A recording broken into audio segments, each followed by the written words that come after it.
Hello sa inyong lahat! Narito na naman si Mami Essie para ipagluto kayo ng masarap na ube maha. Narito po ang ating mga kakailanganing sangkap. 4 cups na coconut cream o unang piga ng gata. Halayang ube halaya. Kung wala, ito po ay makikita nyo yung pong paggawa ko nito doon po sa aking YouTube channel. Makikita nyo po kung paano ko to ginawa. Ngayon, kung wala po kayo nito, pwede din po yung ube powder. Kung wala po kayong mabili na sa grocery, palengke, na yung luto ng ube, pwede din po yung hilaw na ube. Ngayon, kung wala pa din po kayong mabili nun, pwede na po yung ube condense. Gagamit po tayo ng 1½ cup cornstarch, ½ cup na white sugar, ½ cup na milk powder, isang latang condense, isang latang evap, at gagamit tayo ng ube flavor. 1 teaspoon po, kung hindi pa siya talagang ube, pwede po tayong mag-add pa ng konti. Ngayon sa atin naman pong toppings, meron po kasi ako dito. Kayo na po yung bahalang mamili kung ano ang gusto nyo. Meron na po kasi akong naka-ready na budbod. Napakasarap po ng pagkakagawa ko nito. Pwede din pong cheese at pwede din naman po na latik. Gagawa po ako ngayon ng latik. Ipakikita ko po sa inyo ang paggawa. Okay? Okay, ngayon po, umpisahan na po natin itong paglalatik. 1 cup po ito. Lagi ko po itong ginagawa sa aking video. Kaya makikita nyo po kung paano ko ito ginawa. Ngayon po, babalik ako pag golden brown na po ito. At okay na siya. Ayan. Okay na po itong ating latik. Konti lang po talaga itong ginawa ko. Kasi may iba naman po akong pang toppings. Okay, hanguin na po natin.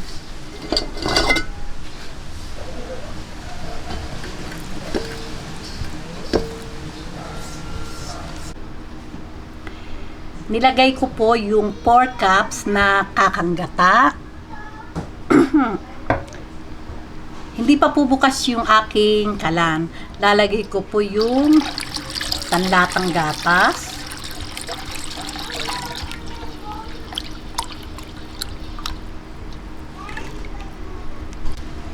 One condense.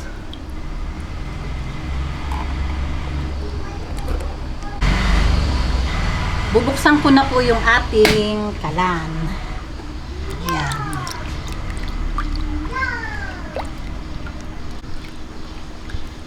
Bigay ko po yung sugar. Ayan, pakukuluin ko lang po. Habang pinapakulo ko po ito, nasa high heat pa po yung aking apoy. Lalagay po natin itong ube. Ayan, yun pong walang ganito. Pwede po yung ube powder. Pwede din, pagka po pala ang ginamit nyo, mismong kamote na ube, papakuluan po natin. Tapos po, pagka po malambot na siya, atin lang po siyang imamas. Saka po natin gagamitin. Ilalagay po natin siya habang pinakukulo yung gatas. Yung mga ingredient na sama-sama. Para pong ganito na yon. Ayan. Ayan. Hihintayin lang po nating mamix itong ating ube halaya o halayang ube hanggang sa matunaw. Ayan. Habang dinudurog ko po itong halayang ube, hihintayin lang po natin kumulo itong ating salang.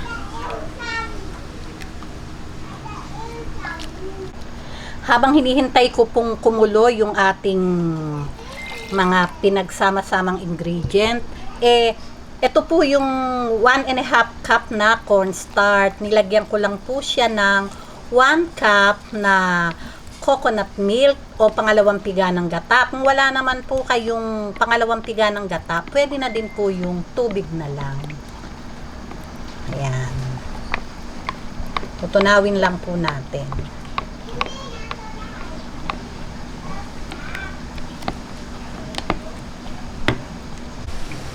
Ayan, kumukulo na po. Huwag po nating titigilan ng halo para po yung gata niya maging creamy. Ngayon po ilalagay ko na tong powder milk.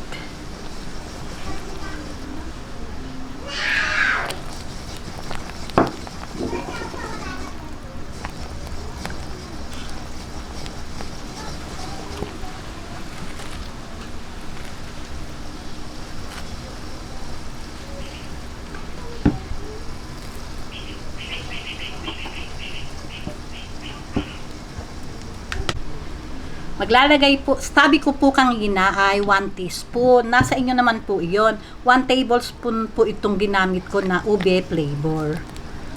Ayan. Nasa mata po natin yon. Kung dark na po, okay na po. Ayan.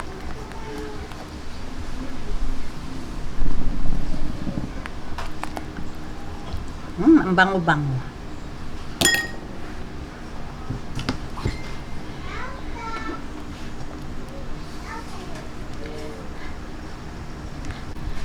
Ayan. Ngayon po, maganda na po yung kanyang kulay. Ilalagay ko na po sa medium to low heat yung ating apoy. Kasi po ilalagay ko na yung cornstarch.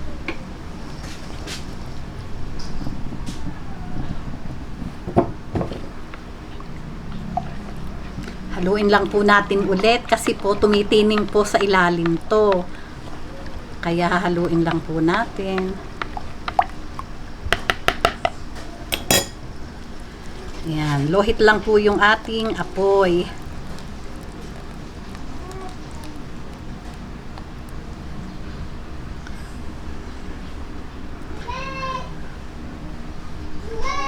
Ayan, haluin po natin hanggang sa lumapot siya na malapot. Ayan. Ngayon po, hindi na po natin yung titigilan ng halo. Ayan. Halo lang po tayo ng halo. Ayan. Hanggang maging smooth na yung ating maha. Ayan. Kailangan lang po dahan-dahan talaga yung apoy para lutong-luto po yung ating cornstarch.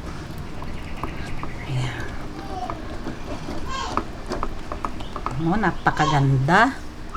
Parang talagang halayang ube.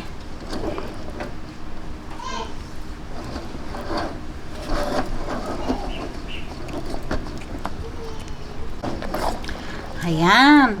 Napakaganda po ng ating ube maha. Smooth na po yung luto at talaga pong parang creamy. Hindi po talaga pong creamy. Oh.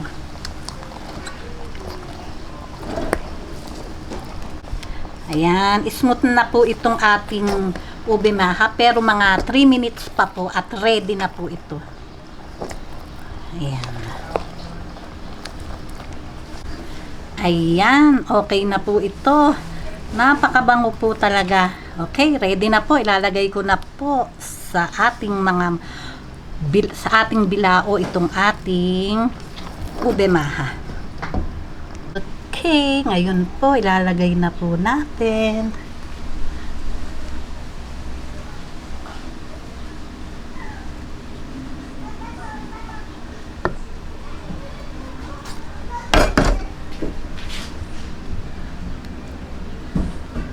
Ayan, atin lang po siyang ipaplat.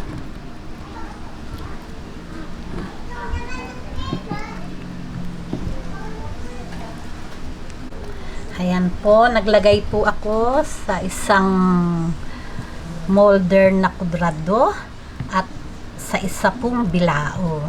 Ayan. Ganyan lang po. Hihintayin lang po nating lumamig at ano po talaga siya, maset po siya talaga. para po magandang hiwain. At babalik po ako.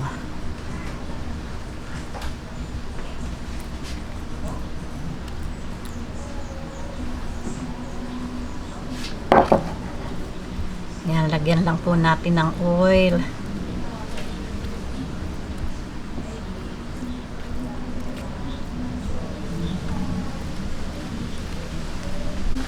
Okay, hintayin lang po nating lumamig at tikiman na po tayo. Okay, ngayon po, okay na po itong ating ube maha at ilalagay na po natin sa ating lalagyan. Ayan, ready na po ito.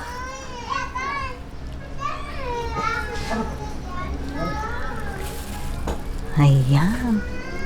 Talaga naman pong napakaganda.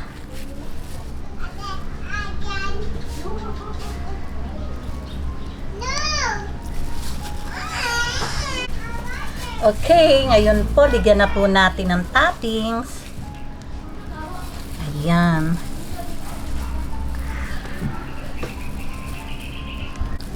Ayan. Kayo na po ang mamili kung ano yung gusto nyong topping. Ayan.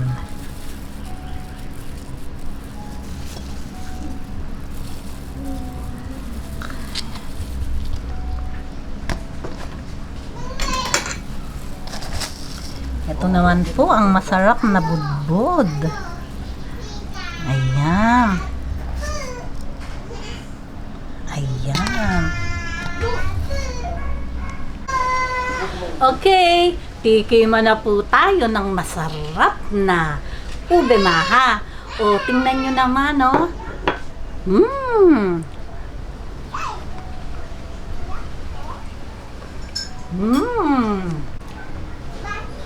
Talaga pong napakasarap. Creamy po. Lasang-lasa po talaga yung ube halaya. Lasang-lasa po yung gatas, yung powder milk, yung gata. Talaga pong nagbalanse lahat ang lasa. Gawin nyo na po. O, kung nagustuhan nyo ang video na to, wag lang kalimutang mag-likes. And don't forget to share and subscribe. O, tara, lutuin nyo na napakasarap. Babus!